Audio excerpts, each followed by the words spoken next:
Es un gusto poder saludarles. Mi nombre es Efraín Enrique Imeri López, ingeniero agrónomo. El día de hoy me complace compartir con ustedes el tema de la semana número 15 del curso de cultivos 3, frutales, el cual corresponde a la práctica 7, 8 y 9. El objetivo de la clase es conocer sobre los hábitos de crecimiento, los sistemas de formación y la poda de fructificación en frutales de hueso. Desde un punto de vista productivo, la plantación frutal atraviesa por 4 fases que vienen marcadas por las propias etapas de la vida de la planta y por las características de la variedad y del portainjerto, condicionadas asimismo por la tecnología de producción aplicada, sobre todo por el tipo del árbol, según la edad y la conformación, por la disposición y la densidad de plantación y por el sistema de formación utilizado, aspectos que tienen una gran influencia sobre la producción conseguida durante los primeros años de la plantación. Como lo hemos visto anteriormente, las fases por las que atraviesa la plantación son las siguientes: fase improductiva, fase de entrada de producción, fase de plena producción y la fase de envejecimiento o descenso de la producción. En toda plantación se debe tratar de acortar al máximo el periodo improductivo y el periodo de entrada en producción. Claro está, siempre desde una perspectiva económica y con la finalidad de amortizar lo antes posible las inversiones realizadas. Dentro de los hábitos de crecimiento y los sistemas de formación en frutales, tenemos que el desarrollo de los órganos del árbol, como las raíces, los brotes y los frutos, pueden analizarse en forma independiente. Sin embargo, cada uno es afectado por el conjunto de órganos de la planta. De esta manera, puede describirse por varios anillos de influencia interconectados. Para ejemplificarlo, el desarrollo del follaje puede verse afectado por la carga frutal, pero a su vez, los frutos requieren de las hojas para poder crecer. En una situación de alta carga frutal, con elevados valores de producción y el follaje disminuido, se afectará el desarrollo de los brotes y especialmente de las raíces, lo que determinará en el inicio de la próxima temporada un menor crecimiento vegetativo. Por ello, el conocimiento del desarrollo de las diferentes partes del árbol y sus interrelaciones es importante para planificar y ajustar las prácticas de manejo y de mejorar las respuestas productivas. Dentro de estos hábitos de crecimiento tenemos el crecimiento de las raíces. Los estudios acerca de la dinámica del sistema radicular muestran 2 momentos de máximo crecimiento. El primero, de menor magnitud, ocurre temprano en la temporada, hasta alrededor de la floración. El segundo, de mayor magnitud, ocurre inmediatamente después de la cosecha y hasta antes que la planta entre en receso.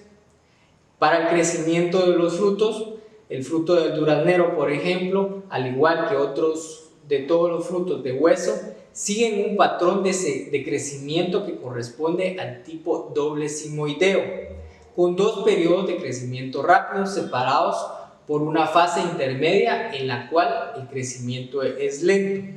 En la etapa 1 comprende desde la floración hasta el inicio del endurecimiento, que comienza a manifestarse por el endurecimiento de su ápice.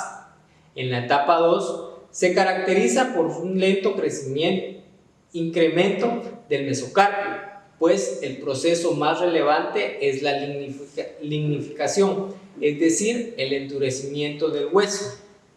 La etapa 3 comienza una vez que el hueso se ha endurecido por completo y se caracteriza por una marcada elongación de las células, por lo que se produce un rápido aumento en tamaño y peso fresco del fruto y de peso seco al final del periodo. Al finalizar esta etapa, el fruto presenta una reducción de la velocidad de crecimiento que coincide con la transición hasta la maduración.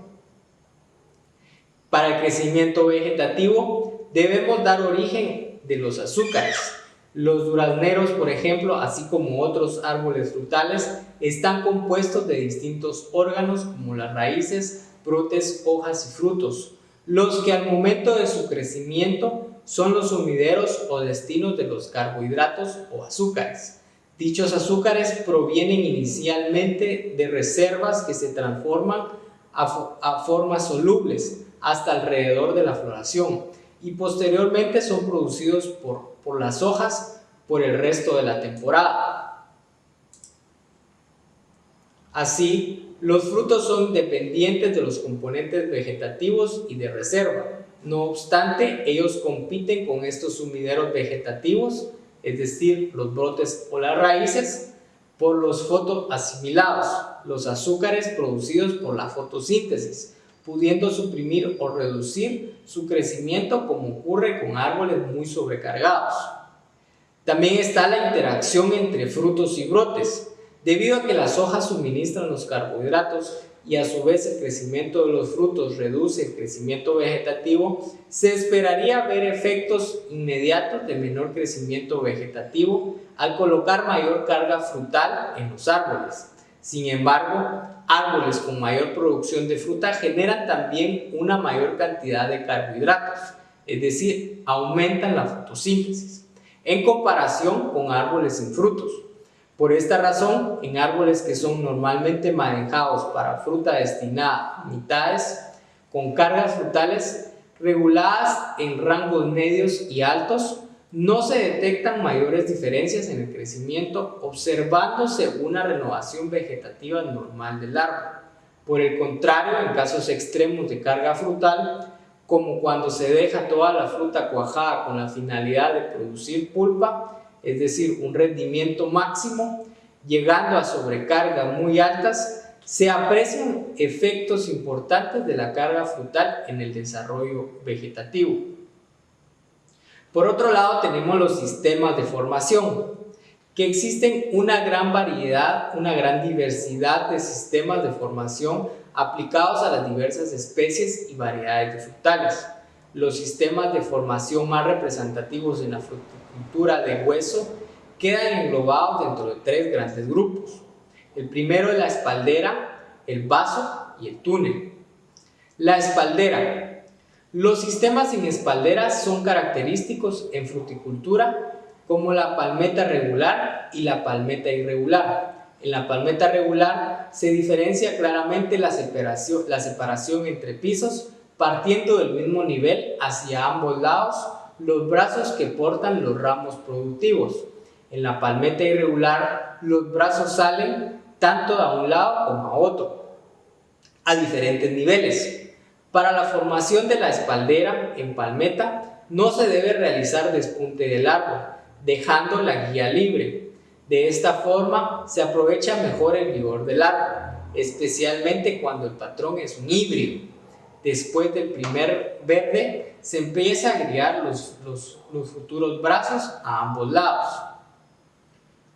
Las principales ventajas del cultivo en espaldera son la excelente iluminación en toda la estructura del árbol, la facilidad de la mecanización respondiendo de forma aceptable a la prepoda mecánica.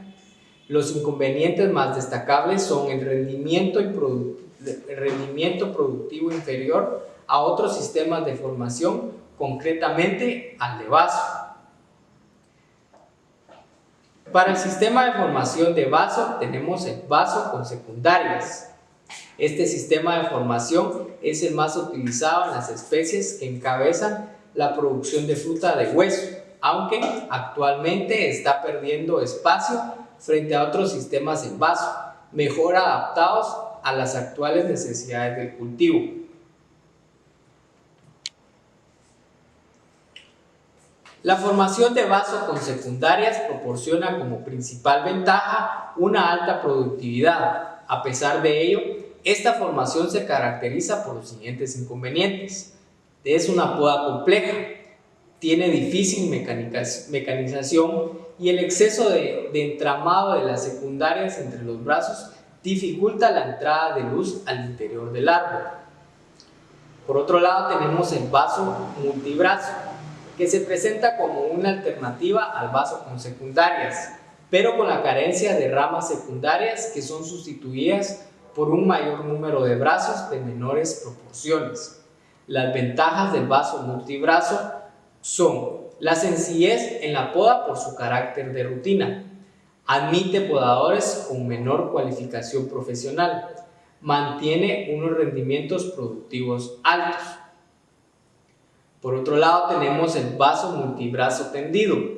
Este sistema se fundamenta en los mismos principios que en el caso del vaso multibrazo, con la diferencia de que los brazos tienden a la horizontalidad conforme se van desarrollando. Cuando los brazos iniciales están suficientemente lignificados y superan aproximadamente el metro de longitud, se amarran en forma de paraguas invertido con tensores. Estos tensores se sujetan al suelo con estacas o alambre guía a ambos lados de la fila de cultivo. Posteriormente se hará lo mismo con los brazos que se obtengan de los brazos iniciales.